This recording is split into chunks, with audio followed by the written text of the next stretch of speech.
Thank you for tuning in to Radicards.com. I'm your host, Patrick Greeno, and today we're going to be talking about some stuff I got at the local card shop today.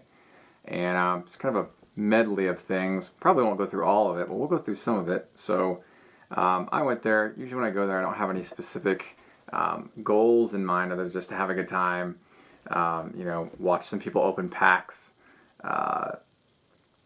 which actually you can watch right now. This is one card. Topps Luminar's 2017 baseball.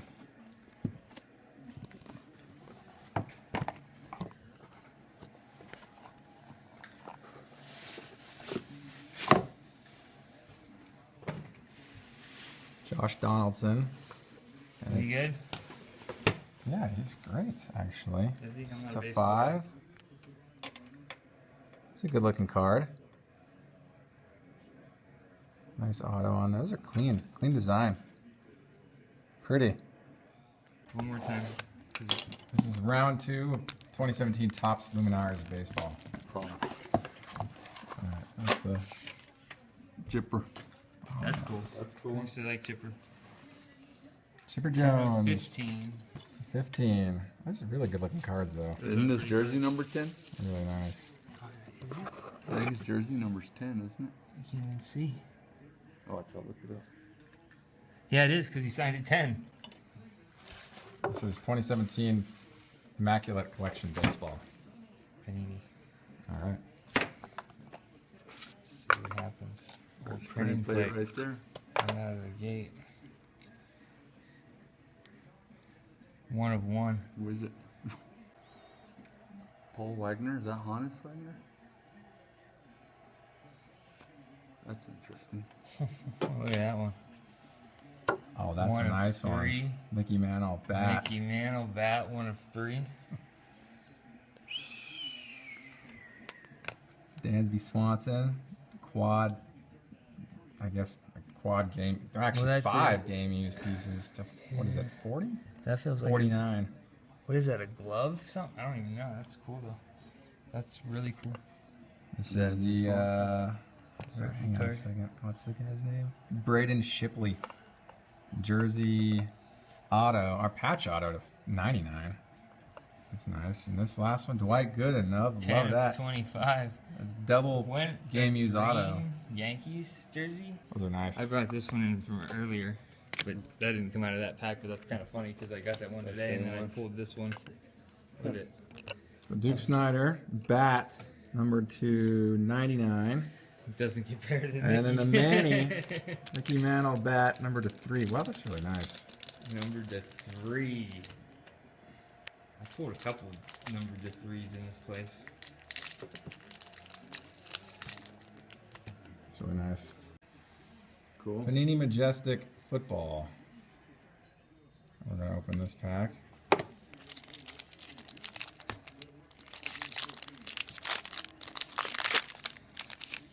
And Bills.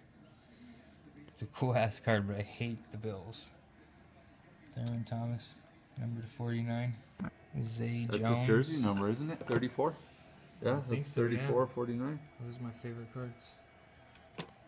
What was that? Jared Evans. Okay. That's a cool patch. Cordell Stewart. There you go. There's your Coming guy. old school for the Steelers. There you go. JJ Wilcox. That's a cool patch though. Mm-hmm. Jordan Reed. Anytime you get a damn brown, what a letdown. Oh, those are just the base cards. Those are nice looking base cards, though. Yeah, they're all Good numbered job on too. those. Right? Oh, the base cards are only numbered to 99? Yeah. Wow. So while I was, when I was not watching people open packs, I was just going through box after box of stuff and just looking for stuff that fits into my collection. So I found this. We'll just kind of start off with this one. This is interesting. This is the 2001 Donruss Signature Series. This is a Willie Harris.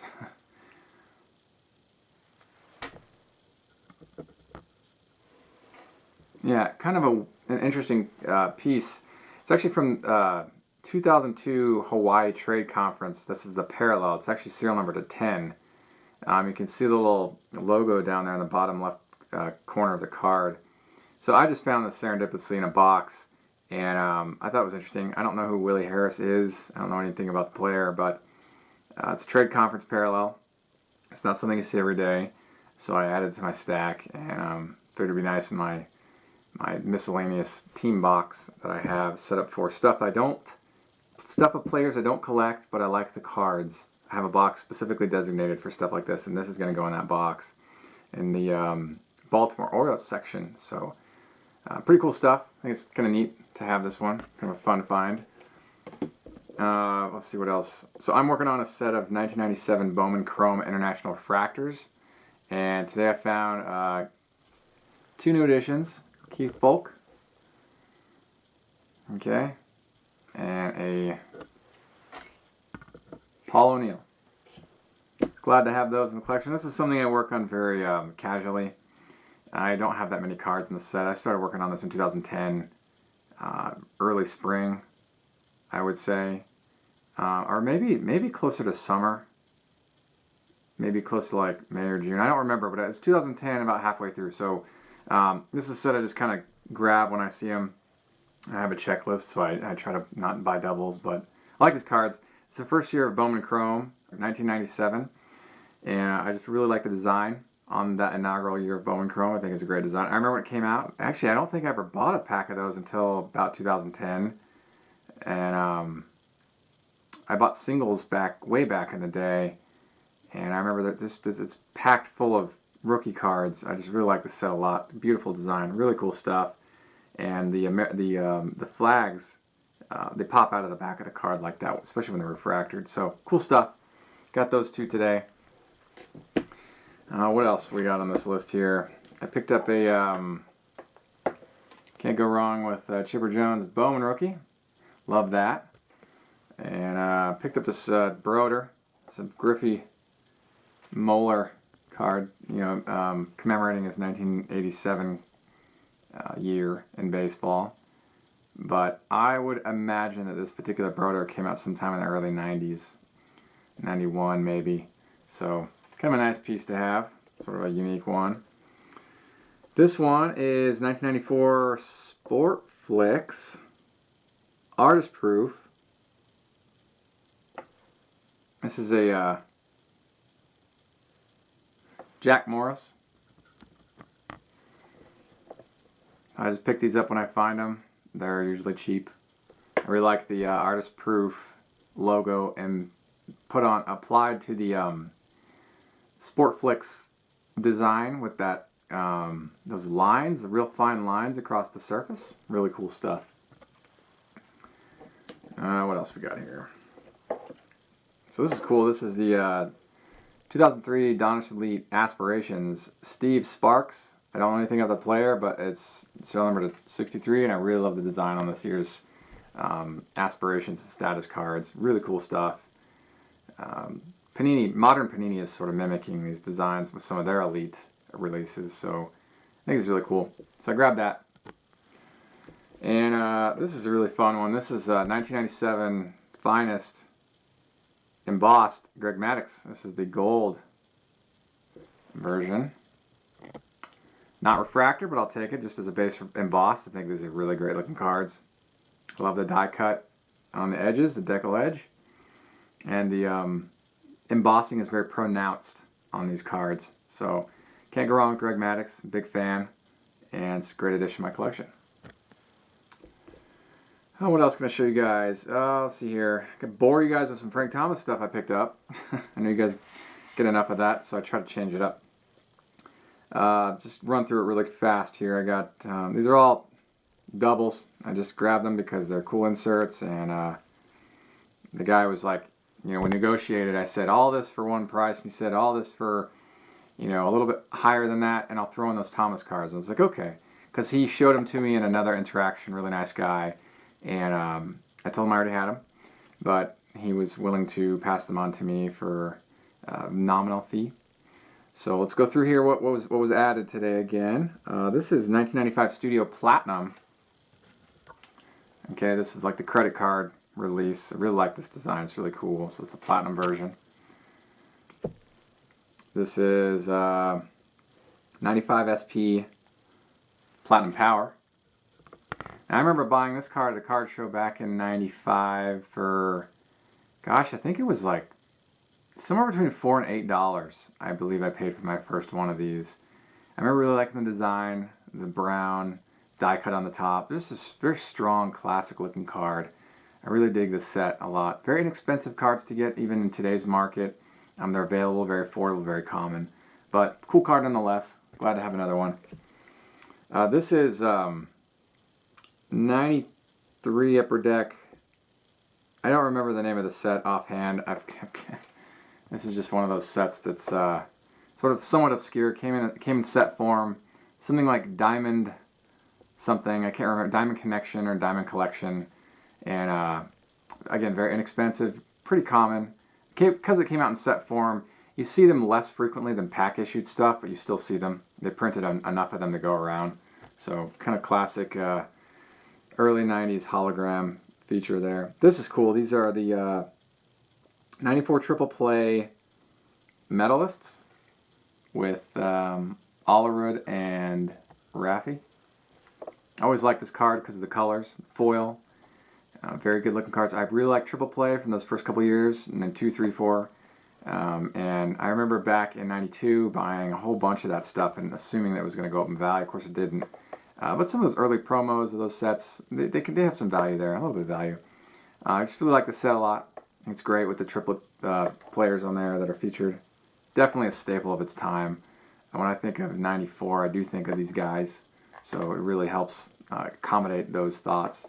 Good set, 15 card set, classic stuff. This is 96 Pinnacle Aficionado, and this is the Rivals set. Thomas is featured in a variety of different cards in this set with different players. I think he's on it with like Cal Ripken, King Griffey Jr. This one's he's showcased with Mo Vaughn. Really cool stuff. I like this set a lot. I think Aficionado was a cool one-shot for Pinnacle. I think he did a great job. The artist proofs, the first pitch previews. Really good looking insert sets coming out of Aficionado. So this was one of those. I remember putting together the multiple different cards of Thomas, and really pleased with pulling those together. I thought they were just really great looking cards. Another one of those cards that features another player, not just Thomas, but it's done well. So again, Pinnacle did so many things well, and this was just one of those instances where they showcased their talents. This is 96 Stadium Club Power Streak. Great looking cards. Just really great looking cards. Very underrated. When I see them, I'm always kind of starstruck by them because they kind of pull you in. A dated look, no less, but I think it's a great one. I really like the silver hollow kind of like a wavy feature happening here with this particular set. Again, 96, just like any others, they come with a members only parallel, so you can get that too. These are just good looking cards, and I'm glad to have another one. This is 96 Zenith Mosaics. Again, a great set from Pinnacle. And 96 Zenith is towers among others from 96 because of its elusive insert, paralleled insert sets. And just classic Dufex design on the inserts. I really like these cards a lot. I think they're beautiful. I really appreciate the triplet players on the Mosaic specifically. I think that Pinnacle did a great job with those. So glad to get another one of those in the collection. And this one here is another classic from 96. Yeah, Stadium Club Mega Heroes. So this is kind of like reminiscent of the superheroes added to the cards, kind of to make the players seem larger than life. This is a set I've always liked. And I remember back in, I want to say, it might have been 2005. My mom and I went to the state fair, and a gentleman there that I'd known for a while, still know him, he was selling, he was selling cards there, and I bought this card the second time there, but I remember back in '96 going to the state fair and buying this card the first time from the same guy. And so really cool memories of this card at the state fair, buying this card two different times. I'm just, certain cards bring very rich memories, allow me to think about my past, and this is one of those cards. I really like the Mega Heroes set for that reason. Really good stuff. This is another card from 96 Stadium Club. This is the Power Packed card. Really beautiful, colorful set. From Stadium Club in 96 had a lot of different unique insert sets, and I really liked all of them. And this is one of them. Very colorful, lot happening on the front of this card, but I think it's done pretty well. Yeah, I think it's done tastefully. So cool stuff, Power Packed. This is from 99 Upper Deck Holographics Launchers. Now this is the silver base card. Okay, the silver foil. Now there's a parallel with gold foil, and it took me a while to get the gold foiled one. I actually acquired my first one in 2009 at a shop in North Orange County when I was living in Huntington Beach.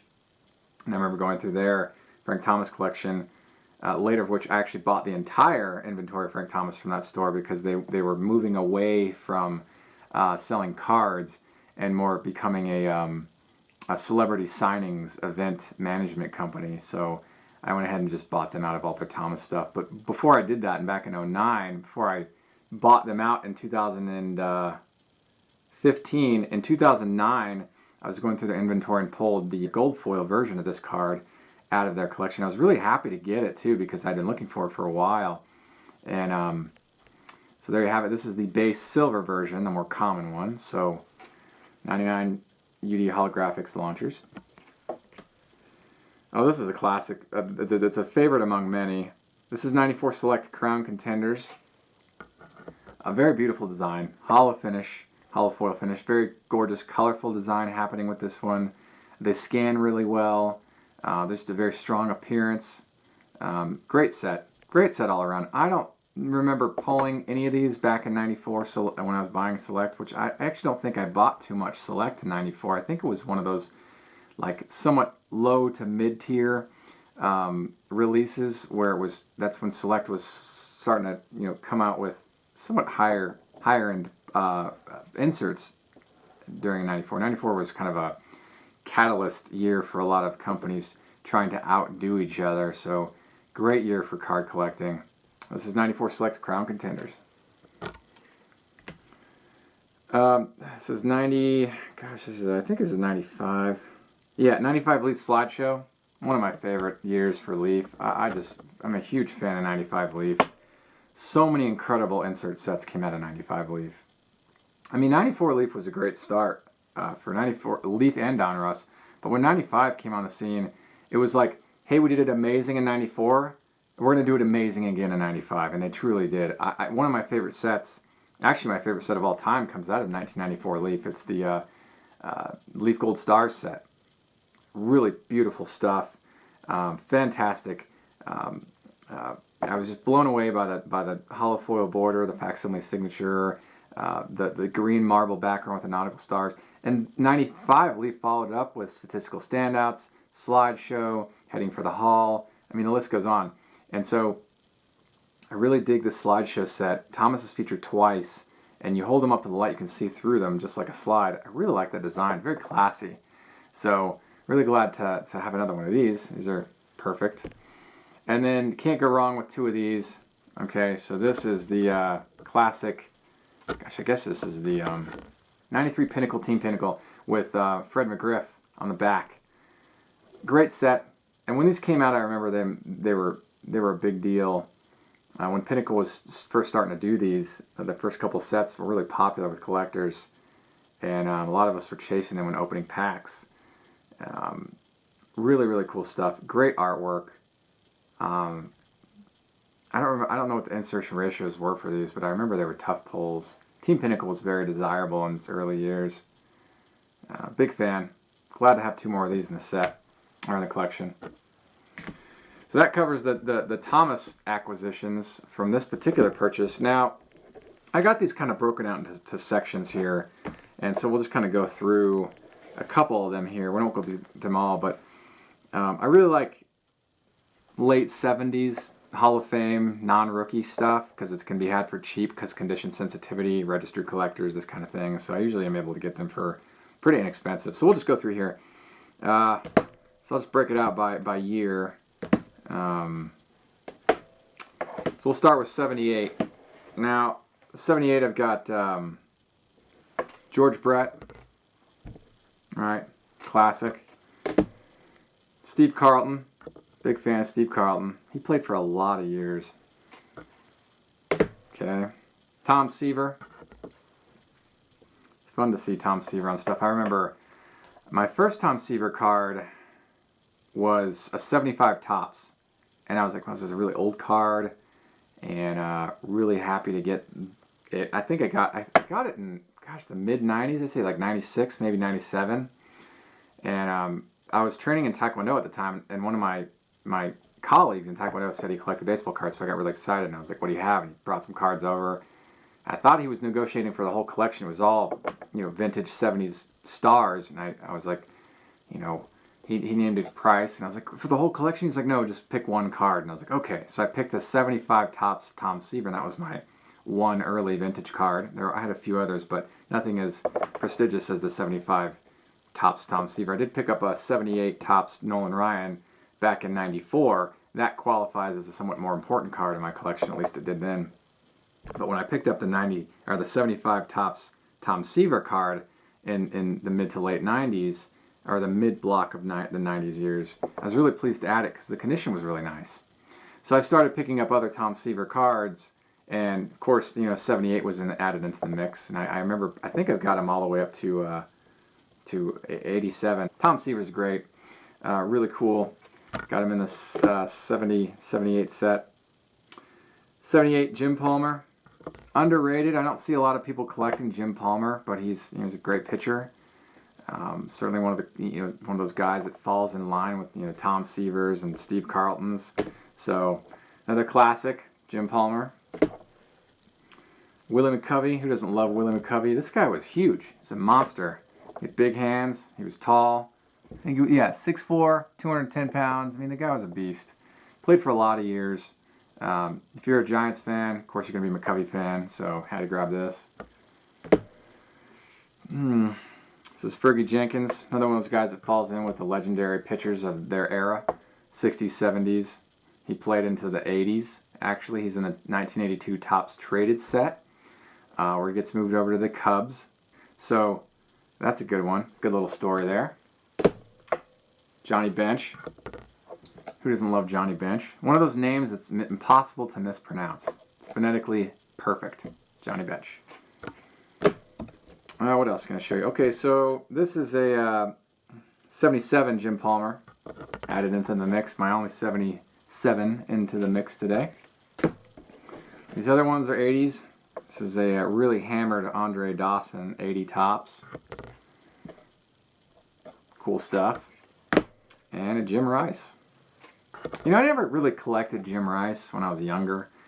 I don't really think I've ever really collected Jim Rice, but when I see his 70s and maybe early 80s stuff, I might grab it depending on the price. When he made the Hall of Fame, I was like, oh, he made the Hall of Fame. I didn't really follow Jim Rice's career, though. I didn't really pay much attention to it, so this is kind of something that's sort of a new development for me over the last 10 years or so, I'd say. So this is cool. If you're a Red Sox fan, obviously you got to be a Jim Rice fan. So it covers my vintage pickups for the day. And these other three cards that we're going to talk about are really interesting. They're in gnarled screw down cases. This is a 95 Best Paul Konerko signed. Who doesn't love these cases? Screw downs. Now we all know that every one of your cards should be in a 1-inch thick lucite screw down case, even if it's all just 1991 Fleer baseball. They look so much better when your yellow and black cards are put in really thick screw downs. I digress. This is a cool card. 1995 Best Paul Konerko, hand signed. These other two cards are Tony Gwynn's. Let's see if these fit on the stand here. This is from another one of those Hawaii Trade Conference shows, but this is from 1998. This is this particular card is 1999 Prism, but this is the Hawaii Trade Conference Parallel. Now you don't see these too frequently, so I grab them up when I can, but I like these. These are cool. This is the Tony Gwynn sample version of the card. So this isn't the actual Tony Gwynn you pull the packs. The back of this card is actually, it says sample across the back. Really great looking cards. I can't wait to get out of these thick lucite case. And I say these because it's actually, I bought 2 of them. This is the 99 Hawaii Trade Conference Tony Gwynn that is from 99 Aurora. There's that. Cool looking card. I like it. Also too, it's a sample. So again, the price tag on these was $40 a piece. Of course, I didn't add them in at $40. You know, I paid very little for this lot here, so these price tags are way outdated. I don't let price tags get in my way when I'm looking to buy something, especially when I'm building a collection to bring up to the register. You know, I also assume that the person selling the cards knows their value, the current market anyway, not what was listed on, say, this $40 price tag may have been, I don't know, maybe more realistic in the late 90s. These days, you know, $1. I mean, this card was priced, right, at one point to be sold in a store at 40. Okay. That I bought it means it was never purchased at 40. Okay. So this is the difference between perceived value and actual value. Right? How do you put a value on something that you don't see every day? It's tough to do. So a couple other pieces I'll just showcase here that are kind of unique that I just like. They're football cards. This is a 79 Ozzie Newsome rookie card. This is a very interesting card for a couple different reasons. Well, one, the picture is very just atypical. I mean, that's a terrible picture of any player. But I read about this card probably in 2014, maybe 2015. I'd say 2014. There was a newsstand in Beverly Hills where I was working at the time. And I'd walk down there on my lunch break and have a look at, you know, I'd read through Beckett. I'd read and I wouldn't buy. They got frustrated with me. I remember one time, but in this one particular instance, I was reading a small article about this particular card. I don't remember what it was about, but I remember having my first exposure with Ozzie Newsome rookie. So when I saw it today, passing through it, I was like, I'll just throw it in the stack. So this is, I believe, is my first example of this card. Kind of cool. I don't know much about the player. I'll have to do some research, but you guys can do that too if you wanted to learn about Ozzie Newsome. Or post something in the comments. This here is a 82 Topps Ronnie Lott rookie. Kind of a scary photo of Ronnie Lott there. You know, I got exposed to vintage, well, let's say vintage loosely. 80s, key 80s rookies in football, probably I'd say in 89 or 90. You know, I was learning about Darrell Green, Joe Montana, Randall Cunningham, Jim Kelly, Bo Jackson, obviously, because I was collecting baseball, Dan Marino, of course, Ronnie Lott, Art Monk, Howie Long. Just a lot of those classic guys from those early years. Warren Moon was another one I learned about early. Herschel Walker. So Steve Young, Boomer Esiason, Jerry Rice. List goes on and on and on. Much like baseball in the 80s, football in the 80s is packed with Hall of Fame guys. Just all over the board. And so really love these early 80s football sets. I think they're great. Heck, even these like late 70s stuff. And I'm still learning about some of these football guys. It's always a learning curve with me. I don't really consider myself a football card collector per se, but you know, if it strikes, if the opportunity strikes, the price is right, and I know a lot about the player, you know, I'll consider a purchase. This is one of those instances. So this is the 82 Topps Ronnie Lott rookie. There you have it. That's the bulk of what I acquired today at my local card shop. If you have a local card shop in your town, make it a point to stop by and say hi. maybe make a purchase. So thank you for tuning in to Radicards.com. I hope you found this video somewhat educational. I'm your host, Patrick Greeno, and until next time, enjoy collecting. If you like this content, please subscribe. Thank you. Enjoy collecting.